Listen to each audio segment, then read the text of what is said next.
CIMA, Luis Txoia Almaraz, horrela deitzen da zentrua, eta bere sigla kontutan hartuta esan nahi du Barakaldoko ingurumena eta historia interpretatzeko zentrua.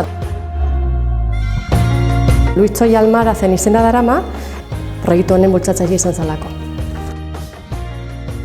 Proiektua berez ezagutu Barakaldoren izena darama, proiektu hontan helburua da Barakaldoko hainbat arlo ezagutzea, bai aspektu naturalak zein historikoak.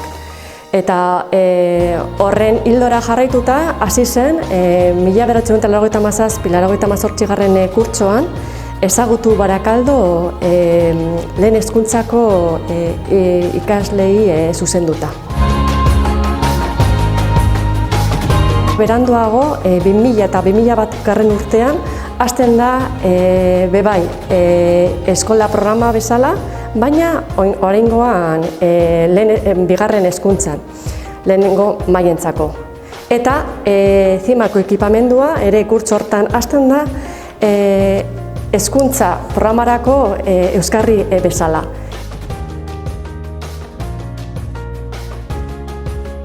Zentru hontara etortzen garenean, alde batetik ikusiko duguna da eraikin bertan aurkitu aldirela bi solairu eta erakusketa ezberdinak. Lehenengo solairuan egoten dira aldi baterako erakusketak eta goiko solairuan egoten da erakusketa iraunkorra.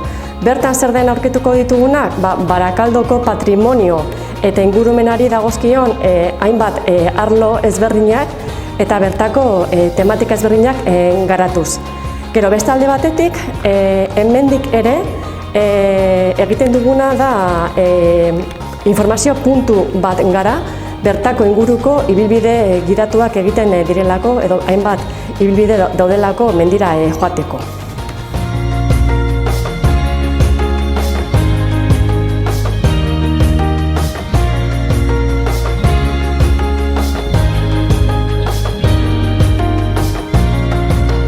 Gauza bada ekipamentu bertan zer da berak dokana eta gero beste bat da hemendik kanpo egiten diren ekintzak. Hau da, egiten ditugu urtean zehar ibilbide gidatuak. Hau da, egiten dugu patrimonioari buruz, historiari buruz, ingurumenari buruz, industriari buruz, zamatokiei buruz, hainbat ibilbide egiten dira urtean zehar, urtarrietik uztailera bitartean. Gero ere, egiten ditugunak izaten dira lehiaketak, batez be argazkiratu deritzon lehiaketa potente bat daukagu, maiatzaldean egiten dana. Gero, horretaz aparte, umentzako ekintzak, tailerrak, iganderoko programan, bezala, hau da, hilabetean behin edo neguan adibidez egiten dira bi igandetan, eta normalen izaten da azkenego igandean.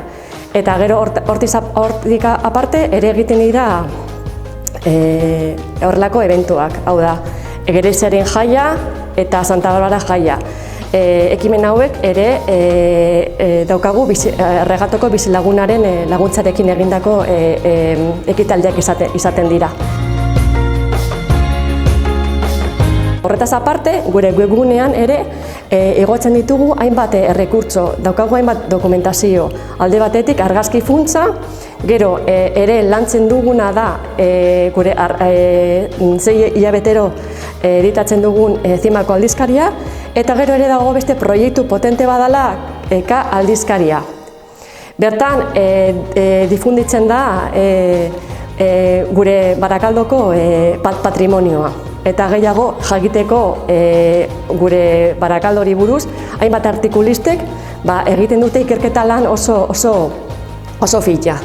Eta horretaz aparte ere egiten ditugu hainbat kolaborazio, bai Fundación Puerto Irriakoekin eta bai Bizkaikoako Jornadas de Patrimonioko ekimenarekin.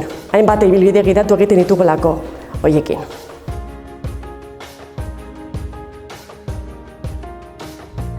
Animatuko nuke, berez ja Rekatzo da biriki berdea, Barakaldoko biriki berdea, bertan hainbat ibilbide aldituzte egin, eta gero gure zentruan da informazio gune garrantzitsu bat, hainbat euskarri publikori emateko.